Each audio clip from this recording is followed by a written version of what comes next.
عمیر نے اپنے بھائی کو للکارا غصے میں مصعب ابن عمیر کو. آئے مصعب نے دیکھا جی کیا بات. عدی بولا تجھے شرم نہیں آتی؟ میں تیرا سگا بھائی ہوں، تیری رگوں میں جس باپ کا خون دوڑ رہا ہے اسی باپ کا خون میری رگوں میں بھی دوڑ رہا ہے. جس باپ نے پال پوس کر تجھے بڑا کیا اسی باپ نے مجھے بھی بڑا کیا. تجھے شرم نہیں آتی کہ تیرے سامنے تیرے بھائی کے پیروں میں بیڑیاں ڈالی جا رہی ہیں اور ہاتھوں میں ہتکڑیاں ڈالی جا رہی ہیں اور بیڑیوں کو ٹائٹ کیا جا رہا ہے اور تو کھڑا ہو کر دیکھ رہا ہے؟ تیری غیرت کہاں چلی گئی؟ تو کیسا میرا بھائی ہے؟ تجھے ذرا بھی شرم نہیں آتی؟ مصعب ابن عمیر نے ڈانٹتے ہوئے اپنے بھائی عدی سے کہا خاموش، چپ. اس نے کہا ہم کو ڈانٹتا بھی ہے تو میرا بھائی نہیں ہے؟ مصعب ابن عمیر نے چیختے ہوئے کہا یا عدی تو میرا بھائی نہیں ہے، تو میرا بھائی صرف اس حد تک ہے کہ جس باپ نے تجھے پیدا کیا اسی باپ کا میں بھی بیٹا ہوں، جس باپ نے تجھے کھلایا پلایا اسی باپ نے مجھے بھی کھلایا پلایا ہے، اس حد تک ہم تیرے بھائی ہیں. آئے عدی میرا اصلی بھائی دیکھنا چاہتا ہے کون ہے؟ مصعب ابن عمیر کی ایمانی غیرت دیکھیے. آئے عدی جاننا چاہتا ہے کہ میرا اصلی بھائی کون ہے. عدی کہتا ہے کیا میں اصلی نہیں ہوں؟ اس نے کہا کہ ہاں میرے باپ کا تو اصلی بیٹا ہے، میں بھی اصلی بیٹا ہوں، لیکن تو میرا اصلی بھائی نہیں ہے. میرا اصلی بھائی وہ ہے جو تیرے پیروں میں بیڑیاں ڈال رہا ہے اور اس کو ٹائٹ کر رہا ہے. عدی نے چیختے ہوئے کہا اے مصعب آج یہ تیرا بھائی ہو گیا ہے، اتنا بڑا بھائی ہو گیا ہے جو مجھ سے بھی زیادہ تیری نظروں میں عزت پا گیا ہے اور تو اس کو اصلی بھائی کہنے لگا ہے. ہم اور تم جس باپ کی اولاد ہیں ہم تم اصلی بھائی نہیں ہیں، یہ تمہارا اصلی بھائی کیسے ہو گیا ہے؟ حضرت مصعب ابن عمیر کہتے ہیں وہ میرا اصلی بھائی اس لیے ہے کہ اس نے بھی وہی کلمہ پڑھا ہے اشہد ان لا الہ الا اللہ واشہد ان محمدن عبدہ ورسولہ، اور میں نے بھی یہی کلمہ پڑھا ہے اشہد ان لا الہ الا اللہ واشہد ان محمدن عبدہ ورسولہ. یہ بھی محمد رسول اللہ پر اتری ہوئی کتاب پر ایمان رکھتا ہے اور میں بھی قرآن پر ایمان رکھتا ہوں. یہ بھی 5 وقت کا نمازی ہے، میں بھی 5 وقت کا نمازی ہوں. آئے عدی تو میرا اصلی بھائی نہیں ہے، میرا اصلی بھائی وہ ہے جو تیرے پیروں میں بیڑیاں ڈال رہا ہے اور اس کو ٹائٹ کر رہا ہے. ایمان لانے کے بعد ایک مسلمان دوسرے مسلمان کی نظر میں سگے بھائی سے زیادہ معزز ہو جاتا ہے. خونی رشتہ پھر اتنا اہمیت نہیں رکھتا جتنا ایمانی رشتہ اہمیت رکھتا ہے. اسلامی جنگوں کی تاریخ پڑھیے تو آپ کو پتا چلے گا ایک طرف محمد رسول اللہ جنگ لڑ رہے ہیں اور آپ کے صحابہ، تو دوسری طرف ان صحابیوں کا بھائی کافروں کا ساتھ دے رہا ہے اور دونوں ایک دوسرے سے لڑ رہے ہیں. بعض تو آپ کو ایسے ملیں گے کہ خونی رشتے کی پرواہ نہ کرتے ہوئے ایک بھائی دوسرے بھائی کی گردن اڑاتا ہوا نظر آتا ہے. یہی وجہ تھی کہ عبداللہ ابن ابی جو منافقوں کا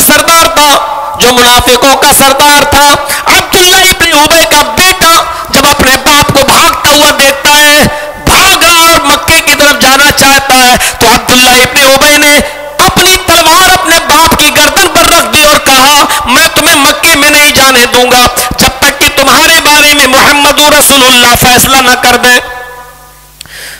کہ میرے بیٹے تم مجھے مارو گے؟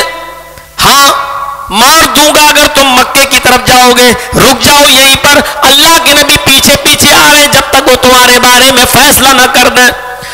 گردن پہ تلوار رکھی ہوئی ہے، باپ نے تلوار ہٹا کر کہا بیٹے تم مجھے نہیں مار سکتے ہو، میں آگے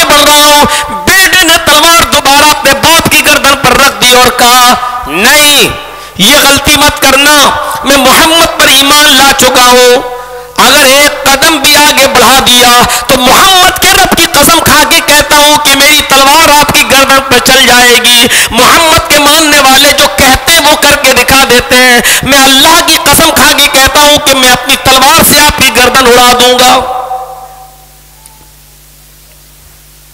واقعہ لمبا ہے اور ہمارے موضوع سے وہ ٹچ نہیں ہے، اس لیے اس کو چھوڑ رہا ہوں آگے۔ بتانا صرف اتنا چاہتا ہوں کہ خونی رشتے کی پرواہ نہیں کی، ایمان لانے کے بعد، مسلمان ہونے کے بعد وہ آپ کا بھائی ہے۔ خونی رشتے سے بڑھ کر اس کی اہمیت ہے،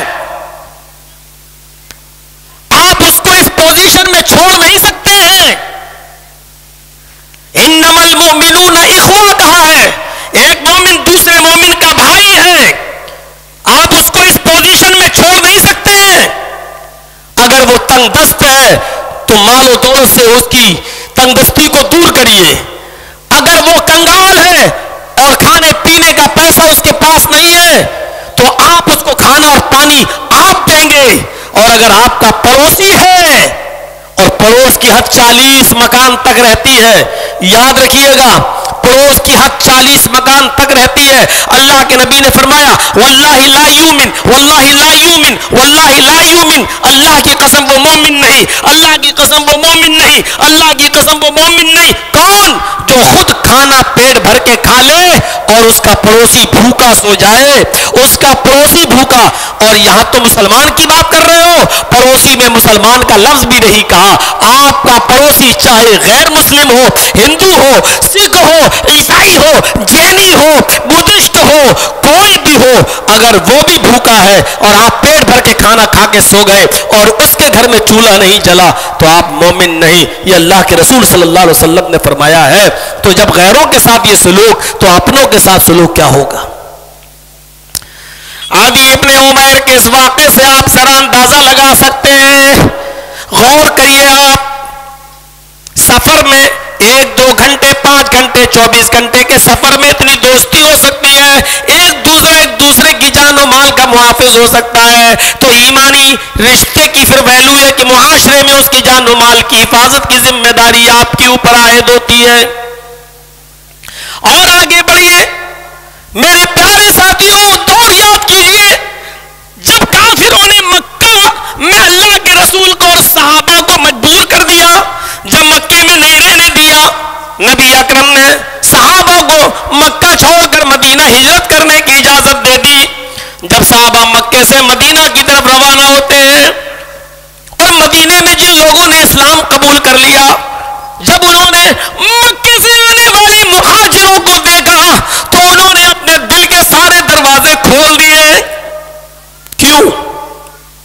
ہم نے تو یہی مزاج دیکھا ہے، ہمارے پاس بہت سی دولت ہے، بہت سا مال ہے، میری کوئی اولاد نہیں ہے، میرا کوئی بیٹا بیٹی نہیں ہے، اب اس مال کو ہم کس کو دیں؟ تو ہم اپنے رشتہ داروں کو سوچتے ہیں کہ ہم تو مر جائیں گے، ہم اپنا یہ مال کسی رشتہ دار کو دے دیں، ہم اپنے فلاں کو دے دیں، اپنے فلاں کو دے دیں، ہم اپنے فلاں کو دے دیں۔ لیکن مدینے والوں نے اپنے رشتہ داروں کو نہیں دیکھا۔ مدینے میں جب مکے سے جانے والے قریشی مہاجرین کی جب سنکھیا بڑھی اور یہ مدینہ پہنچے تو مدینے کے لوگوں نے یہ کہا آج ہمارے بھائی ہمارے پاس آ گئے ہیں، یہ بھی وہی کلمہ پڑھے ہیں جو کلمہ پڑھ کر ہم مسلمان ہوئے ہیں، انہوں نے بھی محمد رسول اللہ کو اپنا آخری نبی مانا ہے، ایک اللہ کی عبادت کرتے ہیں۔ مدینے والوں نے اپنے مال و دولت کے خزانے کھول دیے۔ اب آپ ان کا ایثار دیکھیے، صرف مسلمان ہونے کی وجہ سے کلمے کی بنیاد پر انہوں نے کتنی فراخ دلی کا ثبوت دیا۔ اٹھتے ہیں صحابہ اور کہتے ہیں کن لوگوں کے پاس مکان نہیں ہے؟ لوگوں نے ہاتھ اٹھائے، جن لوگوں کے پاس 2 مکان تھے انہوں نے کہا آؤ ادھر آؤ، جس کے پاس مکان نہیں ہے وہ ہم سے مکان لے لے، جس کے پاس کاروبار بزنس کرنے کے لیے کھیتی نہیں ہے آؤ ہم سے کھیتی لے لو، جس کے 2 کھیت تھے اس نے ایک کھیت دے دیا، جس کے 2 مکان تھے اس نے ایک مکان دے دیا، مالی تعاون بھی کیا اور بزنس میں ان کو اپنا پارٹنر بھی بنایا۔ اللہ کے نبی صلی اللہ علیہ وسلم نے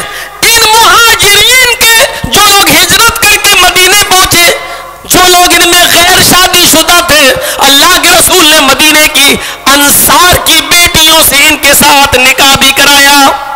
آؤ مواخات قائم کی. یا تو برادری کا بڑا جھمیلا ہے, ہم شیر شاہ آبادی ہیں تو شیر شاہ آبادی ہی میں نکاح کریں گے, ہم انصاری ہیں تو انصاری میں ہی نکاح کریں گے, ہم خان ہیں تو خان ہی میں نکاح کریں گے. اس رسم و رواج کو اللہ کے رسول نے بہت پہلے ختم کر دیا تھا. عرب کے مکے کے قریشیوں کا نکاح مدینے میں انصار کی بیٹیوں سے ہو رہا ہے. لوگوں نے تو یہاں تک کہا ہے, حالانکہ اس کی کوئی مثال ملتی نہیں ہے, لیکن یہاں تک کہا گیا ہے جو لوگ شادی شدہ تھے اور مکے میں مجبور ہو کر وہ ماں باپ نے اپنی لڑکیوں کو روک دیا اور ان صحابیوں کے ساتھ مدینے میں نہیں جانے دیا, مدینے میں نہیں جانے دیا, کہا نہیں میری بیٹی ہے, تمہاری بیوی ضرور ہے, تمہیں جانا ہو جاؤ, لیکن ہم اپنی بیٹی کو تمہارے ساتھ مدینے نہیں جانے دیں گے. یہ لوگ اپنی بیویوں کو مکہ چھوڑ کر مدینے کی طرف گئے, اپنی بیویوں کو چھوڑ کے مدینہ پہنچے تو مدینے کے انصاریوں نے یہاں تک کہہ دیا جس کے پاس بیوی نہیں ہے وہ ہمارے گھر چلے, ہمارے پاس 2 بیویاں ہیں, ہم اپنی دونوں بیویوں کو تمہارے سامنے بٹھا دیتے ہیں, تم دیکھ لو میری جو بیوی تم کو پسند آ جائے میں اپنی اس بیوی کو طلاق دے دیتا ہوں, وہ عدت گزارے گی اور تم اس کے ساتھ نکاح کر لینا.